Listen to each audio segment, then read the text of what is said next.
Kami terus diberi anugerah-Mu untuk tetap percaya kepadamu Tuhan. Engkau yang membawa kami dari satu iman kepada iman yang lebih tinggi, from faith to faith. Dan Engkau juga yang membawa kami dalam satu kemuliaan kepada kemuliaan yang selanjutnya, karena sesungguhnya itulah yang Tuhan rencanakan dalam hidup kami. Ya Tuhan, biarkan iman kami bukan hanya untuk kemarin atau hari ini, tapi setiap hari saat kami bangun pagi kami tahu hati kami percaya kepadamu. Kami percaya lebih daripada semua kenyataan yang kami lewati dan hadapi, sebab kami percaya Engkau pencipta kami yang sanggup melakukan segala perkara.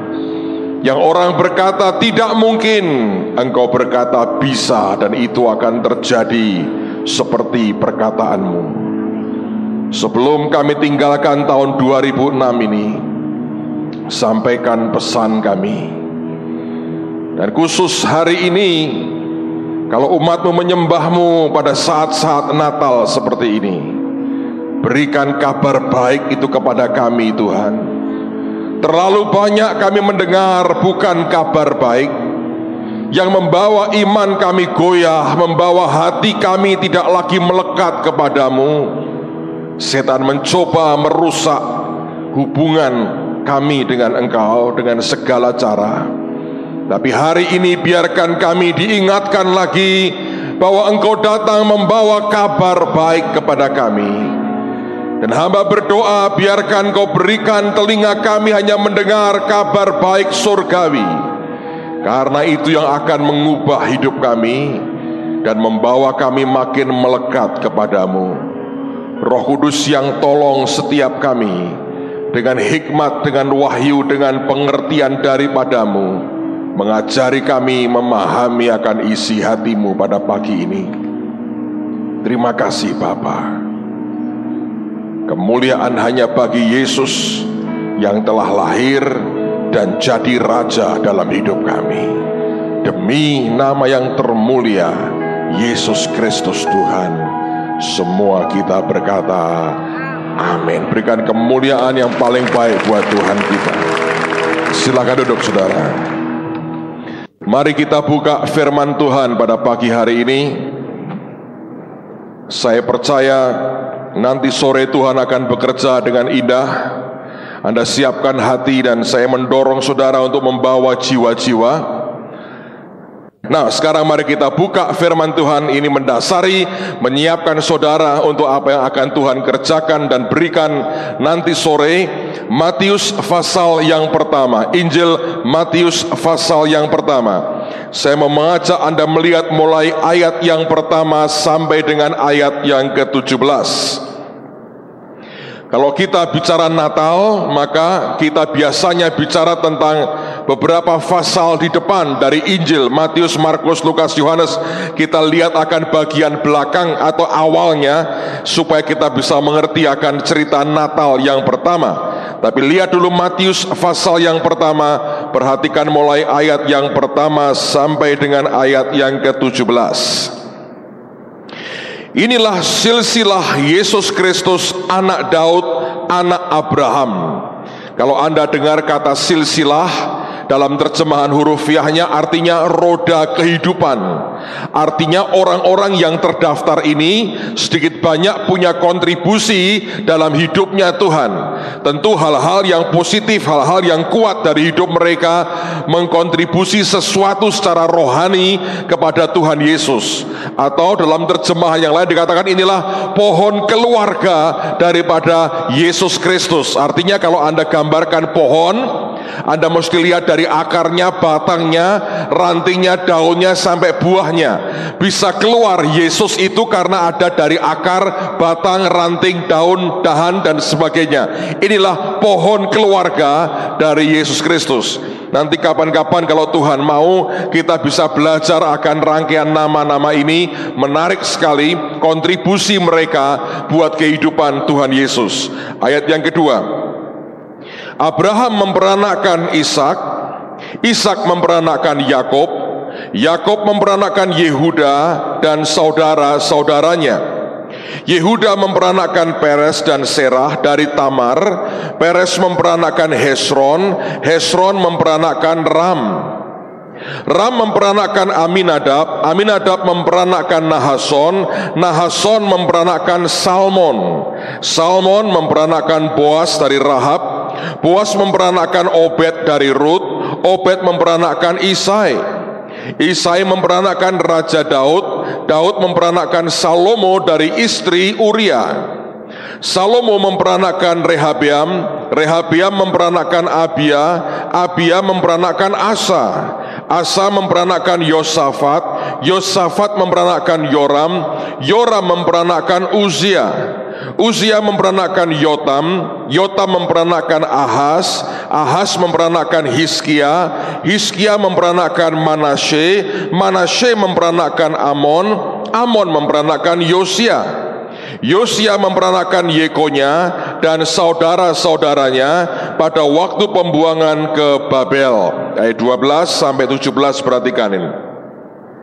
Sesudah pembuangan ke Babel, Yekonya memperanakkan Sealtiel, Sealtiel memperanakkan Serubabel, Serubabel memperanakkan Abihud, Abihud memperanakkan Elyakim, Elyakim memperanakkan Asor, Asor memperanakkan Sadok, Sadok memperanakkan Achim, Achim memperanakkan Eliud, Eliud memperanakkan Eleasar, Eleasar memperanakkan Matan, Matan memperanakkan Yakub, Yakub memperanakkan Yusuf suami Maria yang melahirkan Yesus yang disebut Kristus. Nah, ayat 17 Anda perhatikan apa yang ditulis di sini. Jadi ini kesimpulannya, seluruhnya ada 14 keturunan dari Abraham sampai Daud, 14 keturunan dari Daud sampai pembuangan ke Babel, dan 14 keturunan dari pembuangan ke Babel sampai Kristus. Siapa yang percaya firman Tuhan ini, ya dan amin, angkat tangan tinggi-tinggi. Siapa yang pernah menghitung apakah benar dari Abraham ke Daud 14, kemudian dari Daud sampai ke pembuangan Babel 14, dari pembuangan Babel sampai ke Kristus 14. Siapa yang sungguh-sungguh pernah ngitung itu? Angkat tangan. Siapa yang tidak pernah ngitung, pokoknya percaya saja, angkat tangan tinggi-tinggi. Oke, saudara, orang-orang hebatlah. Apapun yang Alkitab katakan, telan saja, percaya saja. Wong cuman hitung-hitungan, gitu. Buat apa dipikirin, cuman hitung-hitungan. Tapi pagi hari ini, Natal ini, saya mau ajak lihat sesuatu yang berbeda. Saya sudah pernah ngitung lebih dari sekali, dan banyak ahli Alkitab seluruh dunia juga rupanya ngitung. Mereka dan kami semua lebih buruk dari saudara. Firman ngomong 14, 14, 14, kok dihitung lagi, ora percaya. Anda lebih hebat, percaya firman Tuhan apa adanya. Saya minta pertahankan sikap hati seperti itu. Tapi pagi ini mari kita lihat sesuatu. Ini PR-mu buat di rumah. Saya sudah ngitung, dari Abraham sampai Daud saya hitung persis 14. Dari Daud sampai pembuangan ke Babel persis 14. Cuma ada satu masalah di sini. Firman berkata, dari pembuangan ke Babel sampai Kristus berapa katanya? 14. Sekarang mari kita hitung, mari kita hitung. Lihat mulai ayat 12, tidak usah dari pertama. Pegel, memperanakkan. Pegel, saudara ya. Kita akan baca mulai ayat yang ke-12. Mari kita berhitung. Saya mau ngerti sampai di mana ilmu berhitung Anda dan matematika Anda masih jalan. Gampang sih, 1, 2, 3, 4, 5. Gampang kok saudara, gampang. Kita mengulang pelajaran TK hari ini. Oke, lihat ayat yang ke-12. Sesudah pembuangan ke Babel, Yekonya, nama Yekonya sudah dihitung waktu di ayat yang ke-11. Jadi jangan dihitung Yekonyanya, karena sudah masuk ayat yang ke-11. Pertama, Yekonya memperanakkan yang pertama Sealtiel. 1. Sealtiel memperanakkan Serubabel. Berapa? 2. Serubabel memperanakkan Abihud. 3. Abihud memperanakkan El-Yakim. Berapa? 4. El-Yakim memperanakkan Asor. Berapa? 5. Asor memperanakkan Sadok. Berapa saudara? 6. Sadok memperanakkan siapa? Akim. Menurut saya ini ada bau nama Cinanya. Akim, Akin, Akyang. Gitu ya, Akim. 7 nih, Akim 7 nih.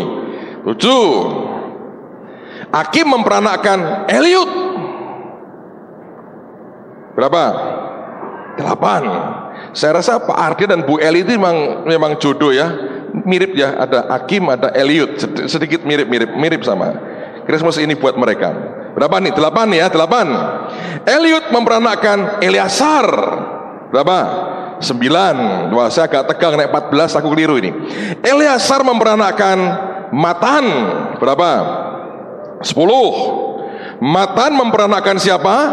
Yakub. Berapa saudara? 11. Yakub memperanakkan siapa? Yusuf. Siapa itu? Suami Maria. Berapa? 12. Yang melahirkan Yesus yang disebut Kristus. Berapa? 13 atau 14? Menurut saudara 13 atau 14? Ayo. Firman berkata 14. Dari Sealtiel, pembuangan Babel, sampai Kristus, Alkitab loh yang berkata 14.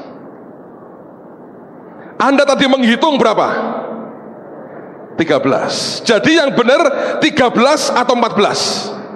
Hah? Siapa yang berkata 13 yang betul? Angkat tangan. Jadi Alkitab salah, Bu?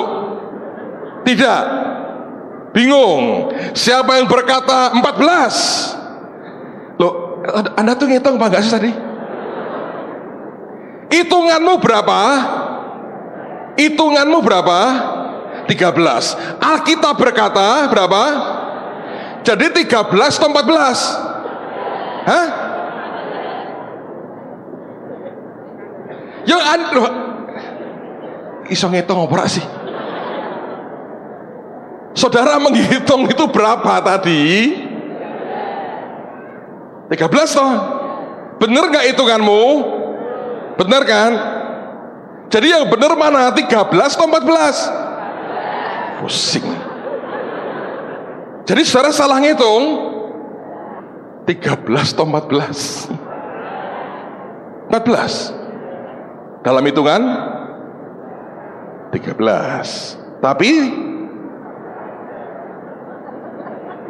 saudara mau, misalnya ya, Anda beli beras 2 kilo. Anda mesti bayar 2 kilo toh, diberi sekilo. Mau nggak? Dan ini kok begitu? Saudara mau nggak beli beras 2 kilo, bayar 2 kilo ini, diberi cuma sekilo, dan berkata, ini 2 kilo. 13 atau 14? Hah? Siapa yang berkata 14? Angkat tangan tinggi-tinggi. Siapa berkata 13? Angkat tangan tinggi-tinggi. 1 di sana, 2. 13 atau 14? Dengerin saudara poin saya. Di dalam kenyataan hidup kita itu seperti ini. dalam perhitungan kita, dalam kalkulasi kita, di dalam fakta kenyataan, diteguhkan oleh ribuan orang pagi ini. Faktanya berkata berapa? Berapa faktanya? 13. Tapi firman berkata berapa? 14. Saudara mau percaya 13 atau 14? 14. Saya berdoa dalam kenyataan hidup kita, Anda juga bersikap yang sama. Karena seringkali fakta kenyataan yang dihadapkan kepada kita itu fakta yang berkata 13, tapi Tuhan berkata 14. Kita berkata 13, Pak, Tuhan berkata 14. Seringkali kita dengan manusia kita melihat dan kita hitung. Orang berkata dengan logika banget, berkata itu benar 13. Tapi kalau Anda bisa percaya bahwa itu 14, saudara bukan orang yang logis loh.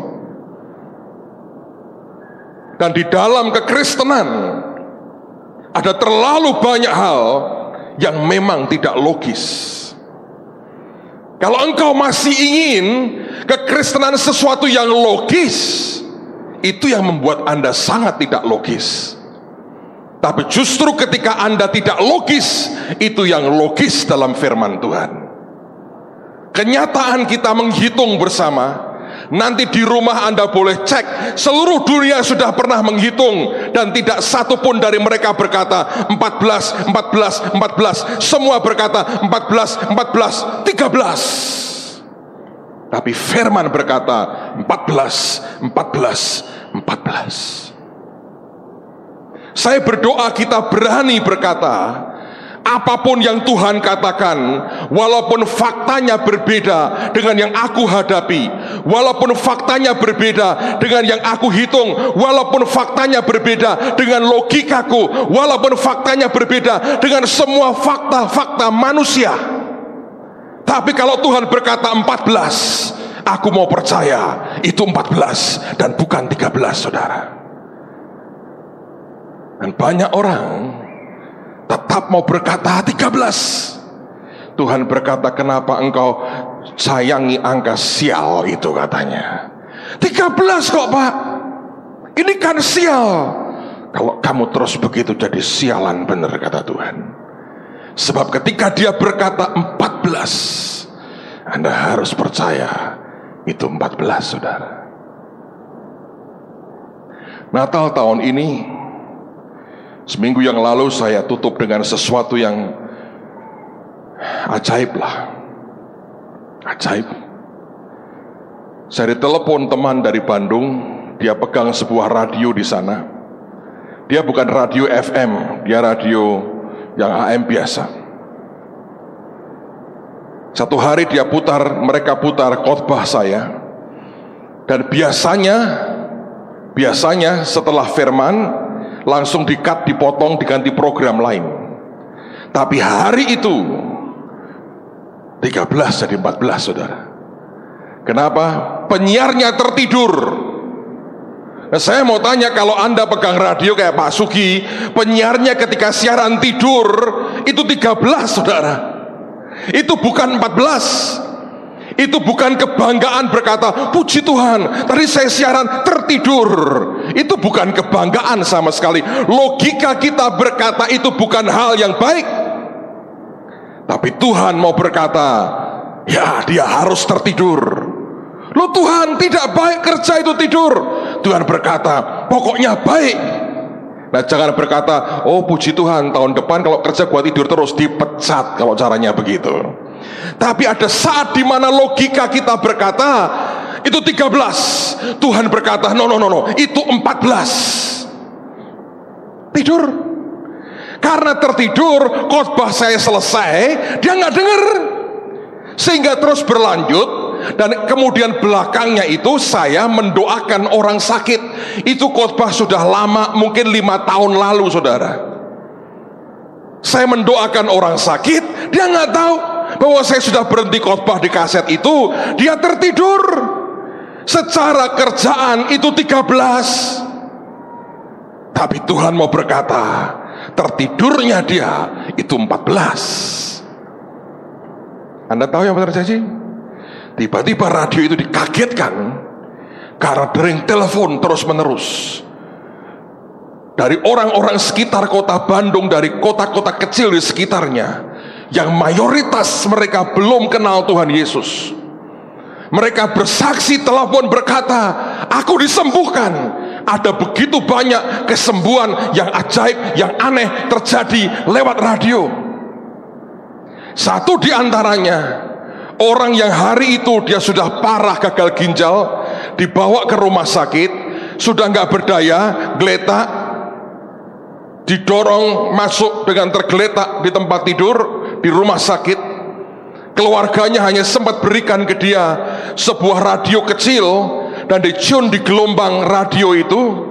Dan pas dengerin saya khotbah, sambil dibawa masuk ke rumah sakit, sudah pucat, geletak, gagal ginjal, duduk pun tidak bisa, apalagi jalan. Dia ikuti doa, yang itu keluar doanya karena penyiarnya tertidur, saudara. Yang orang berkata, lu kerja tidur 13. Tuhan berkata, hari ini aku mau buat jadi 14. Dan orang ini dengar dan ikut doa. Begitu sampai di tempat tidur di rumah sakit, dia percaya Tuhan mendadak itu ada kekuatan yang masuk, badannya segar, dia duduk, dia berdiri, dia jalan. Susternya, dokternya bingung, ini orang masuk seperti mayat, mendadak dia duduk, dia berdiri, dia bangun, dia jalan, saudara. Siapa yang berkata tidur waktu kerja saat itu 13? Orang berkata 13 karena kamu kerja sambil tidur. Ada siaran yang tidak terprogram yang sempat masuk dan keluar. Tapi Tuhan berkata, hari itu tidur bukan 13 nak, tapi 14. Dalam hidup saudara seringkali ada banyak 13 dalam faktanya. Engkau melihat kenyataan hidup, engkau berkata, ini 13, ini 13, ini gak bagus, ini 13. Tapi kalau Tuhan berkata 14, Anda percaya 13 atau 14, saudara? 14. Kita sudah berhitung begitu bagus hari ini. Hitungan kita sangat akurat. Saya beritahu saudara, dalam hitungan memang 13. Tapi kalau Tuhan berkata 14, Anda percaya 14. Pak, tapi 13 Tuhan berkata 14. Faktanya 13, Tuhan berkata 14. 14. Jangan dirubah. Jangan berkata 13. Katakan 14, saudara. Kenyataan tidak pernah bisa mengubah sebuah kebenaran.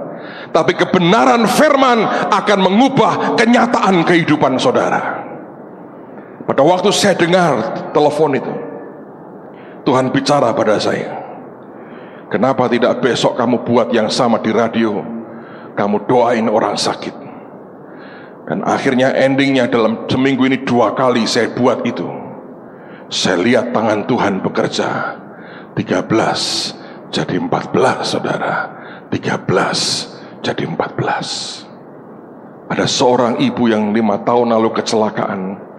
Dan karena kecelakaan dia lumpuh, oma ini lumpuh dan tidak bisa berdiri, tidak bisa jalan. Keluarganya sederhana sekali. Anaknya yang telepon berkata, kami keluarga miskin yang tidak punya apa-apa. Entah dari mana, mungkin lihat dari televisi, si oma ini berkata, saya mau Pak Pendeta ini doakan saya. Dia lihat ke saya. Anaknya angkat tangan berkata, nggak bisa mama, nggak bisa. Kita nggak bisa ketemuin dia. Dan dia pakai alasan, dia berkata, ini orang sudah tingkat dunia, susah ditemuin. Padahal gampang temuin saya. Cari di warung soto, Anda akan ketemu dengan saya sering-sering di situ. Orang bakul soto itu ingat saya kok. Saya kalau masuk saya teriak, polosan, katanya begitu. Dan tempe panas disajikan. Ya atau soto rombongan itu kan.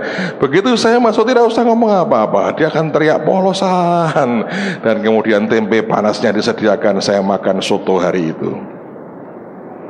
Tapi dia berkata nggak bisa ditemuin, nggak bisa ditemuin. Hari-hari ini seperti Tuhan lagi mengusik hati saya sih dengan banyak hal.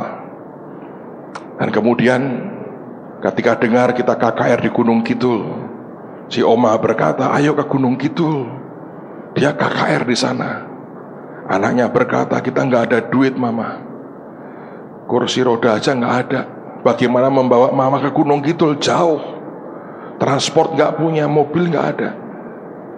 Dia menggerakkan hati sehingga nanti banyak orang, 100 orang lebih minta dijemput karena sakit. Dan dalam kasus yang sama tidak punya apa-apa untuk membawa keluarganya atau dirinya datang ke Holy Stadium. Karena itu saya minta Anda sehati dengan saya, kita berikan pemberian yang terbaik bagi Tuhan kita hari ini, saudara. Christmas tahun ini jadikan sebagai the greatest gift kita berikan buat Tuhan dalam hidup kita. Gak punya biaya. Dan tiba-tiba hari itu dia mendengar bahwa saya akan berdoa di radio. Si Oma berkata, ya sudah, aku ikut doa di radio. Hari itu tidak pernah disangka, untuk pertama kali setelah 5 tahun, ketika dia ikut doa di radio, Tuhan sembuhkan dengan cara yang ajaib. Dia berdiri, dia jalan untuk pertama kali setelah 5 tahun setelah kecelakaan. Di tempat tidurnya, di rumah tinggalnya sendiri, Oma ini jalan dan Tuhan sembuhkan. 13 jadi 14, saudara. 13 jadi 14. Hanya dengan modal iman yang simple, bukan iman yang rumit. Lihat kenyataan, lihat faktanya, kita berkata, mana mungkin. Tapi kalau dia berkata 14, lebih baik Anda percaya bahwa itu 14, saudara. Di dalam fakta kenyataan kita ini, saudara, seringkali kita berpikir bahwa kenyataan hitungan kita mengatakan 13. Dia berkata tidak, aku berkata 14. Engkau berkata tapi nasibmu sial terus Tuhan. Tuhan berkata jangan pedulikan dengan hitungan nasibmu. Aku berkata 14. Engkau selalu akan tertinggal 1 langkah dengan aku, karena aku selangkah di depanmu. Aku tidak pernah kalah langkah dengan engkau. Aku di depanmu. Aku 14. Engkau berkata 13. Dia berkata 14. Nah, 14. Kenyataan apapun yang Anda hadapi hari ini, engkau berkata 13, Tuhan faktanya ini sial terus hidupku. Dia berkata stop menggerutu, stop mengeluh, stop cerita ke orang lain, stop teriak-teriak, percaya, belajar percaya. 14. Nah, 14. Apa untungnya engkau confess dengan mulutmu semua hal negatif yang engkau alami? Orang berkata, oh, bukankah saya harus cerita kenyataannya? Tapi engkau sedang mengutuki dirimu sendiri, karena sebenarnya firman ketika engkau ucapkan akan jadi kenyataan. Kita diajar believing and speaking. Kenapa tidak sekarang mulai ucapkan perkataan yang benar seperti yang Tuhan mau? Ganti daripada kita mengatakan aku begini, utangku gak beres-beres, sakitku gak sembuh-sembuh, anakku nakal semua, aku juga ikut nakal. Dan kita berkata telulas. Tuhan berkata diam loh, 14.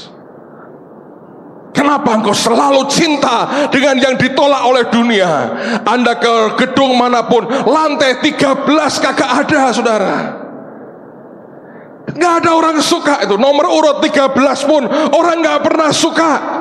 Tapi orang Kristen suka 13 faktanya. Tuhan berkata 14. 14 14 14 Capsi, betul saudara? 14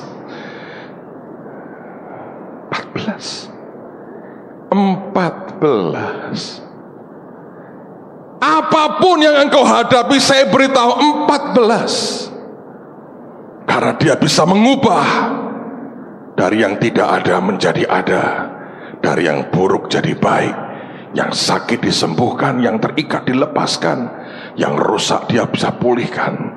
asal saudara percaya.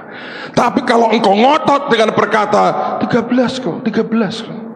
Ketika si bungsu kembali ke rumah ayahnya, sulung berkata, anak sial itu bapak, 13 menghabiskan uangmu dengan pelacur.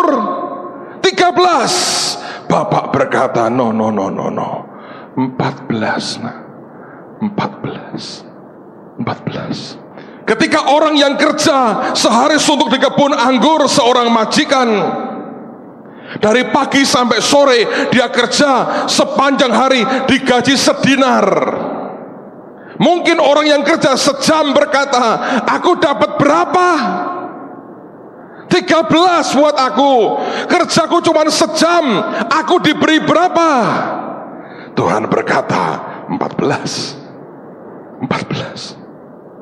Kabar baik buat saudara hari ini, Tuhan berkata dalam hidupmu bukan 14.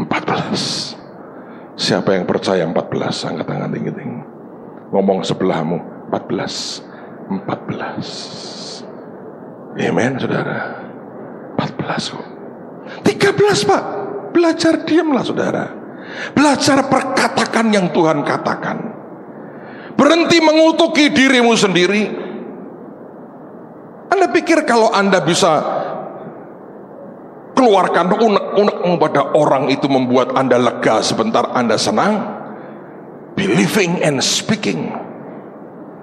Ya tak? Kalau engkau berkata, aku kok loro terus ya, aku ki loro terus. Ketemu setiap orang berkata, gua ini penyakitan ini. Ini rematik apa, rambut, telinga rematik, ini juga cekot-cekot semua, hidung cekot-cekot, mata cekot-cekot, lidah cekot-cekot, perutnya cekot-cekot. Nah itu lapar tuh. Anda berkata cekat-cekot terus, cekat-cekot, coba berhentilah. Lalu orang yang rada goblok berkata, iya kasihan lu ya, cekat-cekot terus. Coba saya kasih balsem, saya kasih ini. Iya kasihan memang kamu cekot-cekot terus tuh, cekot-cekot terus. Saudara sedang percaya bahwa engkau cekot-cekot terus. Kenapa tidak engkau berkata, Tuhan aku cekot-cekot, tapi oleh bilur Yesus aku sembuh. Dan mulai mengucap syukur daripada cekot-cekot terus saudaraku. Apa faedahnya, apa powernya? Orang semua tahu Anda cekot-cekot. Tambah cekot-cekot semua saudara. Sampai kukunya bisa cekot-cekot juga, dompetnya cekot-cekot juga akhirnya.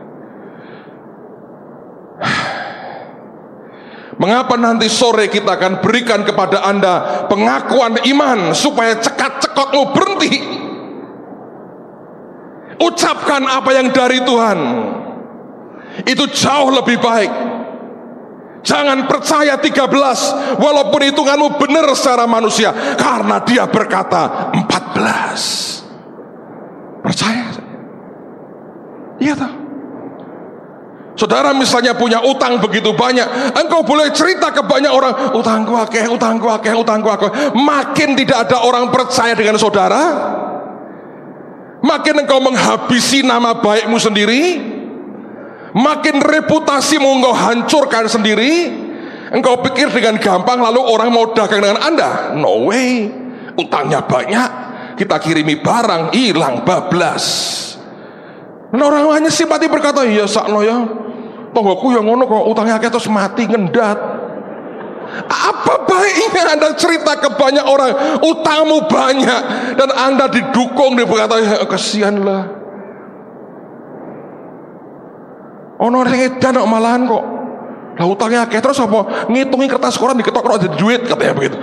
Apakah itu membawa perbaikan dalam hidupmu? Kenapa tidak engkau mulai berkata, dia memberikan kepadaku kuasa untuk memperoleh kekayaan. Di dalam nama Yesus kekayaan bangsa-bangsa mengalir kepadaku. Gitu dong lebih baik. Daripada Anda teriak ke banyak orang, ketemu orang tidak ngerti, mau dukung dengan iman dan mengubah cara berpikirmu. Kamu kata, iya, utangmu akeh mbien aku yang ngono kok. Lah aku diutangi, ojo karena aku pengalaman. Nek utangnya akeh diutangi tetep ra iso bayar katanya gitu. Kowe tak doake wen aku kelengan ya, katanya begitu. Apa sih yang Anda akan dapatkan? Katakan firman. Kita bilang 13 Pak. Shut up. 14 saudara. Sebab kalau saudara terus mengkonfes 13-mu, Tuhan berkata yang sesungguhnya seperti yang kau katakan di hadapanku, akan aku buat dan aku akan jadikan seperti itu. Belajar percaya Tuhan saudara apa adanya. Tapi kan gak bisa mudeng Pak. Kan gak bisa ngerti kok 13 dibilang 14. Memang kan ada lagunya, banyak perkara aku tak dapat mengerti. Gampang toh saudara. Tetapi kan gak bisa Pak. 13, 14. Jalanmu bukan jalanku, rancanganmu bukan rancanganku. Habis pinter nyanyi loh saudara. 14. Siapa yang percaya 14? 14 saudara. 14. Loh kenyataan 13. Semenang loh saudara. Percaya. Satu hari Yairus, kepala rumah ibadat, anaknya sakit keras dan hampir mati. Dia datang kepada Yesus. Dia berkata, anakku hampir mati, tolong Tuhan. Dan Tuhan berkata, ayo ke rumahmu. Dan Tuhan jalan. Ada begitu banyak orang berbondong-bondong ikut Tuhan Yesus. Mereka pengen lihat mujizat. Siapa yang pengen lihat mujizat? Angkat tangan. Siapa yang pengen ngalami mujizat? Angkat tangan. Nah itu lebih baik saudara. Cuma nonton itu buat apa? Ngalami jauh lebih ajaib. Ketika Tuhan lagi jalan, ada seorang wanita. Anda bisa bayangkan perasaan Yairus yang berkata, ayo Tuhan, cepat Tuhan, cepat Tuhan, cepat Tuhan, selak mati anakku. Ketika dia berjalan, orang banyak ikuti dia. Ada seorang wanita sakit pendarahan 12 tahun. Dia habiskan semua kekayaannya, habiskan semua hartanya, dan tidak ada perbaikan apa-apa, habis semua. Alkitab mengatakan dia mendengar berita-berita tentang Yesus. Dan dia berkata begini, asal aku jamah jubahnya, aku akan sembuh. Di tengah kerumunan orang banyak dia merangkak. Dan dia jamah jubahnya. Ini tipe wanita 14, bukan 13. Dan tiba-tiba Tuhan terhenti, dia berkata, siapa menjamah aku? Petrus berkata, jangan GR dong Tuhan. Ada banyak orang yang berdesak-desakan, nempel ke badanmu, engkau berkata siapa jamah aku? Tuhan berkata, kamu tidak tahu Petrus, ada tenaga yang keluar dari badanku. Wanita ini ketahuan dan dia tersungkur, dia mengaku. Waktu dia mengaku, Tuhan ngobrol dulu dengan perempuan ini. Yairusnya sudah, hatinya sudah ceng, selak mati anakku. Dan tiba-tiba saudara, 13, ada utusan dari rumahnya berkata kepada Yairus, Yairus, jangan menyusahkan guru, anakmu sudah mati. 13. Yesus dengar itu, dia berdiri, dia bisikin Yairus. Mungkin dia pegang sebentar, dia bilang, 14, jangan takut, percaya saja. Anda yang masih ragu-ragu, pegang kerahmu sendiri. 14, jangan takut. 14, 13 atau 14 saudara, 14. Dan Tuhan datang ke rumahnya, dibangkitkan anak itu dari antara orang mati. Sebab Tuhan tidak pernah berkata 13, dia berkata 14. Kalau sudah kesel gitu dengan 14. Siapa percaya 14? Angkat tangan tinggi. 14 saudara, 14. 14. Ya Pak, kenyataannya aku tidak bisa mengerti. Ya memang banyak perkara yang tak dapat ku mengerti. Mau ngerti apa wong utek cuman sekepel, saudara? Ya kan? Kalau nasi cuma nasi kucing itu, nasi kucing itu cuma sekepel. Kok mau mengerti hal-hal yang ajaib? Segampang 14. Pesan Tuhan pagi ini buat setiap Anda dan saya. Percayai perkataannya lebih daripada logika kita. Percayai semua janjinya lebih dari semua analisa kita. Percayai semua fakta firman Tuhan lebih daripada fakta kenyataan di daging kita. Sebab kalau Anda tidak bisa sampai ke titik seperti itu, 13mu tetap 13 loh saudara. Dan tidak akan berubah jadi 14. Sebab Anda harus percaya Tuhan tidak pernah salah. Tuhan tidak pernah keliru. Apapun yang Dia putuskan dalam kehidupan kita, Dia tidak pernah salah dan tidak pernah keliru. Kok bisa 14 Pak? Dari mana bisa 14? Saya jelaskan kepada Anda supaya Anda mengerti. Dia itu bukan Tuhan yang ngotot berkata pokoknya 14. Loh kok 14? Pokoknya Anda harus begitu. Tidak harus Tuhan menjelaskan. Pagi ini saya beri Anda bonus penjelasan supaya lebih mengerti bahwa Dia berkata ada alasannya. Seringkali ada hal yang tersembunyi, yang tertutup dari mata kita, dan kita nggak bisa lihat. Tapi yang tersembunyi dari mata kita bukan berarti itu tidak ada loh. Bukan berarti tidak benar. Bukan berarti Allah tidak bekerja. Tidak ada orang yang bisa mendikte Tuhan dengan apapun yang Dia mau buat. Kenapa bisa 14 saudara? Kan 13. Saya beritahu 14. Sampai kepada Kristus itu memang 13. Tapi ingat, Kristus itu kepala, dan Dia punya tubuh Kristus. Siapa tubuh Kristus di tempat ini? Angkat tangan tinggi-tinggi. Masa nama kita ditulis semua kan kedawan toh saudara? Terlalu panjang dong. Syukur kalau namanya keren-keren. Kalau namanya kurang keren lagi kan gak bagus saudara. 14. Karena yang ke-14 adalah saudara dan saya sebagai tubuh Kristus. Kok gak ditulis Pak? Panjang. Namamu panjang. Panjang.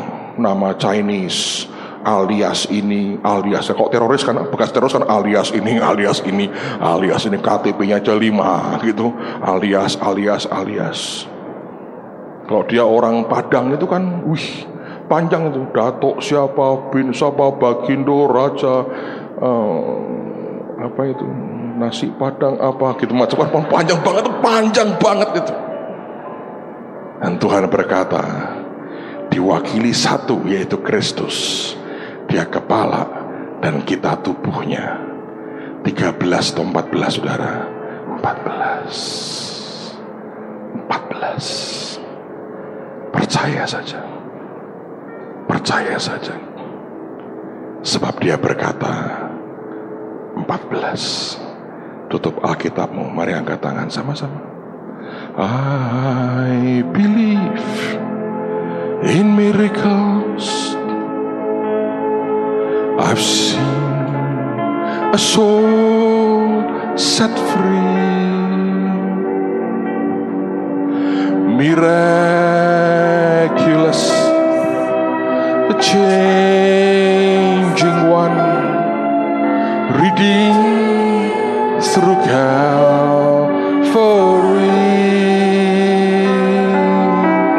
I've seen the lily push its way up through the stubborn soul. I believe in miracles for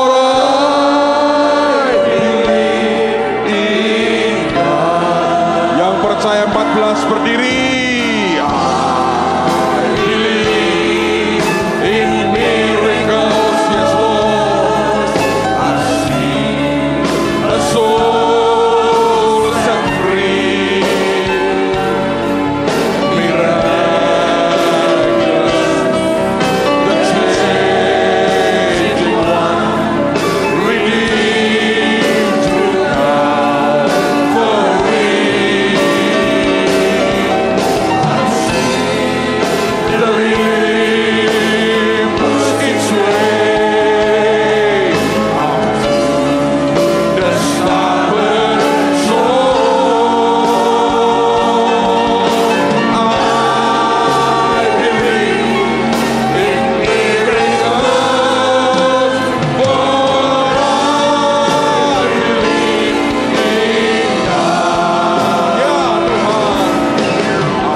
Kami percaya 14 dan bukan 13. Kami percaya perkataan Tuhan lebih daripada kenyataan.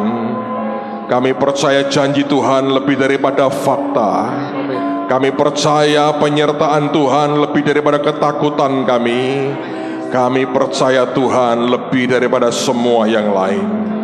Terima kasih untuk berita kabar baik-Mu hari ini Tuhan. Hamba berdoa, alirkan kuasa mujizat-Mu di tengah-tengah kami. Dalam nama Tuhan Yesus. Mari satukan hati, kita akan doa sama-sama untuk Natal nanti sore. Dan Tuhan, dalam nama Yesus, biar nama Yesus yang dipermuliakan, semua jadi seperti kehendak Tuhan yang sempurna. Dan kami minta ditambahkan 5.000 jiwa Tuhan, sebagai persembahan kado kami buat Yesus hari ini. Terima kasih untuk lebih dari 2.000 jiwa tadi malam yang telah dibawa dalam kerajaan sorga. Kami percaya nanti malam Tuhan akan kerja dengan lebih dahsyat lagi. Kami percaya, kami doakan baptisan air sebentar, Engkau juga akan melawat kami. Kami percaya bukan 13, kami percaya 14 Tuhan. Terima kasih Bapa. Demi nama Tuhan Yesus, semua kita berkata, silakan duduk sebentar.